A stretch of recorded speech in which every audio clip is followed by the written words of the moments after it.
nationalisation, tax hikes and overspending. McDonnell reveals Labour's first 100 days.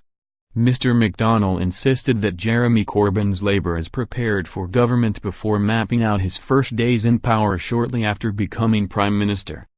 Despite lagging behind the Conservative Party in official opinion polls after Prime Minister Theresa May's historic step to securing a deal with the European Union, the Labour Party still cling on to Mr Corbyn's claims he will be PM by Christmas. Mr McDonnell said, "The first 100 days will be radical. Within months we'd have our first budget. We'd be into our finance bill a month after that and we'd be setting up the National Investment Bank. We'll start investing in our housing program. We'd be scrapping tuition fees." Jeremy laid out the priorities for civil servants about what we'd want in our first Queen's speech. It would be radical laying of the foundation stones for the next 5 years. Despite the Labour Party losing this year's general election, the party are still banking on Prime Minister Theresa May's government to fail sooner and has briefed financial institutions on a shake-up, including former City of London Corporation Policy Chief Mark Bolite. It was reported that the pair have a good working relationship.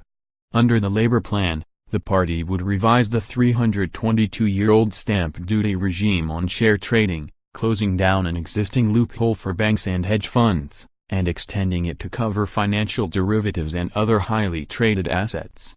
At the current rate of 0.5% per transaction, the party said the move would raise £4.7 billion in 2016-17, rising to £5.6 billion in 2021-22, the final year of the next parliament. Mr McDonnell also pledged that Labour will mobilise £500 billion of investment and lending from the creation of a new National Investment Bank to help the UK economy recover post-Brexit, with £350 billion coming directly from the public purse. On Brexit, Mr McDonnell told The Spectator magazine that Labour's priority in exiting the European Union would be to protect the economy and protect jobs, before adding, "We don't underestimate the mess we'll be inheriting." He said, "We've built in a transition period, so that it will give us a bit of stability. We feel whatever the state of play will be, we'll be able to secure a better deal with Europe or use that transition period to prepare the future."